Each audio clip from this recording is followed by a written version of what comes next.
Hi everybody, Dan Pilla here, author of 15 books on successful methods of dealing with the IRS and tax litigation consultant. And I want to talk to you about what's going on now with the latest in the IRS on the COVID-19 crisis. I've been coming to you here with a lot of videos over the last couple of weeks trying to keep you updated on exactly what's going on. And now the IRS has issued yet more guidance on what tax returns can be extended and what payments can be extended. In my last video, I talked about the income tax return filing deadline that was moved from April 15th to July 15th. Well, here we are, April 15th, the first time in my adult life that this is just another day. And the reason is because the IRS moved the filing deadline to July 15th. But I was cautious to point out that that only applied to income tax extensions. Well, the IRS broadened the relief. Now, this is effective as of April the 9th. The IRS issued another notice guidance. It's notice 2020-23 dated April 9th, and it specifically expands the filing and payment relief to a broad spectrum of tax returns. I'm going to run down those for you very quickly.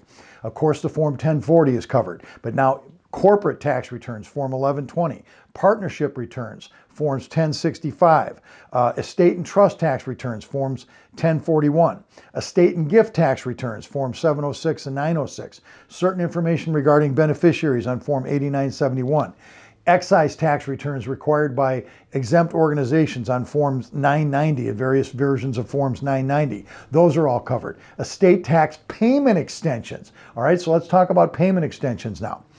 Estate tax payments have been extended to July 15th, as have excise tax payments on certain foundation transactions, estimated tax payments for individuals, estimated tax payments on self-employment income, estimated tax payments for estates and trusts, and estimated tax payments for corporations. All of these now have been extended to July 15th, not just personal income taxes. So this is important for every business that's out there now. Virtually every business tax return out there has been extended to July 15th. This is very important.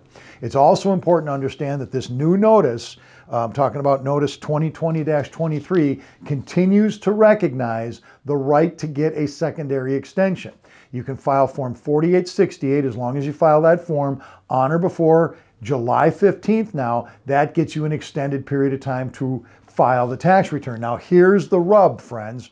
As I read the regulation, and the regulation is very plain on this, the regulation provides 6 months in which to file the return if you use that filing extension 4868. That would push it to January 15th, 2021. The IRS does not take that position. The IRS takes the position in its notice 2020-23 that the filing extension 4868 gets you till October the 15th.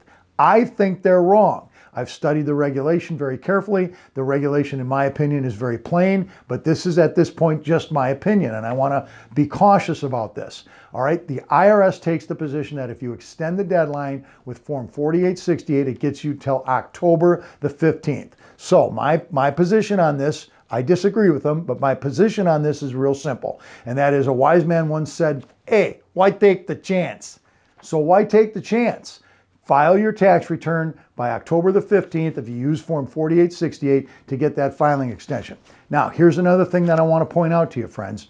The IRS still is silent on the right to get an extension of time to pay the taxes. Even in their revised notice, this 2020-23 that I've been talking about, they still do not tell the truth about Form 1127 and the opportunity to get an extension of time to pay the taxes. So if you need more time besides, or I should say beyond July 15th to pay the taxes, make sure you look into Form 1127, and my book, The IRS Problem Solver, talks about that form and how to use it.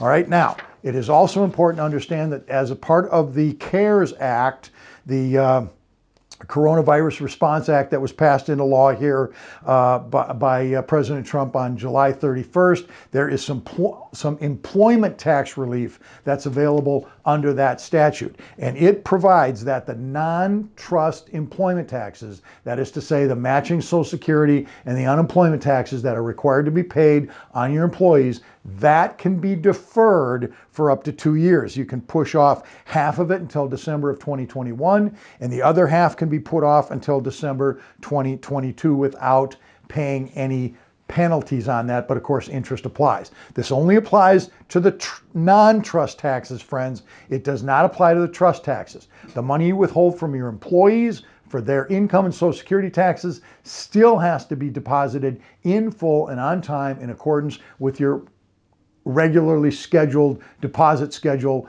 per the number of employees that you have.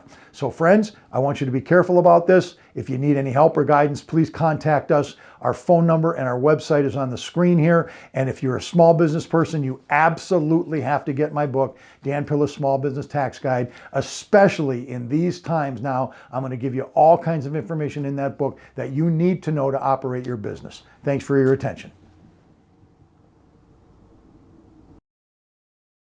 And remember, purchase any book through our website and you'll get a free 15-minute consultation directly with me, Dan Pilla, at no extra charge. But you have to buy it through our website at TaxHelpOnline.com.